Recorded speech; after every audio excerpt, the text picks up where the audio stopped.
না, আমি নাসুমই আছি।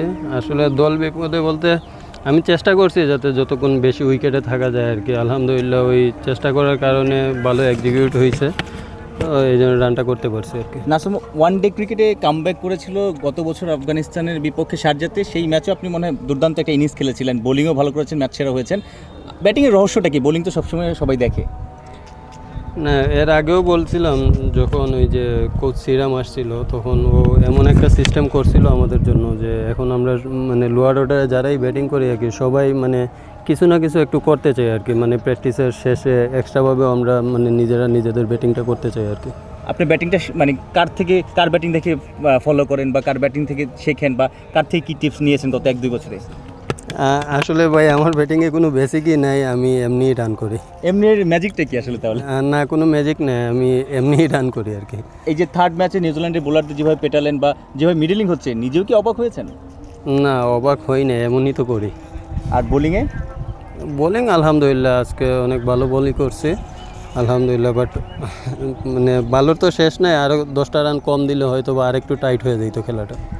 অলরাউন্ডার তো সবাই হইতে চায়, আসলে সবাই অলরাউন্ডার হতে চায়। নাসুম কি ইন্টারন্যাশনাল ক্রিকেটও এরকম ব্যাটিং দেখিয়ে মানে আরেকটু ভরসার জায়গায় তৈরি করতে চান কিনা? দেখেন, বারবার বলি ব্যাটিংটা আমার প্লাস পয়েন্ট, টিমের জন্য আমি ব্যাটিং করতে পারি, এটা আমার প্লাস পয়েন্ট। বাট আমি অলরাউন্ডার এটা আমি মানতে নারাজ, কারণ আমি ব্যাটিং করতে পারি আর কি, কিন্তু অলরাউন্ডার হলে তো আমি অলরাউন্ডারভাবেই ট্রিট হইতাম। যেহেতু এত বছর হয় নাই, এখন নতুনভাবে হইতেও চাই না, আমি ব্যাটিংটা করতে পারি, এটা আমার টিমেরও প্লাস পয়েন্ট, আমারও প্লাস পয়েন্ট। ইন্টারন্যাশনাল ক্রিকেটে কিন্তু অনেকেই এরকম হয়েছে। শোয়েব মালিকও একটা সময় জেনুইন অফ স্পিনার ছিল, তারপর জেনুইন ব্যাটার বা অলরাউন্ডার, ব্যাটার বোলিং দুইটাই আর কি। তো নাসুমের কি সেই পোটেনশিয়াল আছে? নাসুম কি বিশ্বাস করে সেটা? হতেও পারে, ইনশাল্লাহ, আল্লাহ চাইলে কি না হয়, হতেও পারে। সামনে ন্যাশনাল টিমে যে অ্যাসাইনমেন্ট, শ্রীলঙ্কা সিরিজ, আপনি নিশ্চয়ই ওয়ানডে দলে থাকতে পারেন। এই ধরনের পারফরমেন্স নিশ্চয়ই নাসুমকে আরও চাঙ্গা করবে। দেখেন, আমি যেই জায়গায় খেলি, যেই খেলাটা খেলি ওইটা নিয়েই থাকে, সামনে কি হবে না হবে ওইটা নিয়ে চিন্তা করি না। তো শ্রীলঙ্কা সিরিজ অনেক পরের জিনিস, তো ওইটা ওই সময় কি হবে না হবে আমি তো জানি না। সামনে 2টা টেস্ট ম্যাচ আছে 4 ডে, আপাতত ওইটাতেই ফোকাস।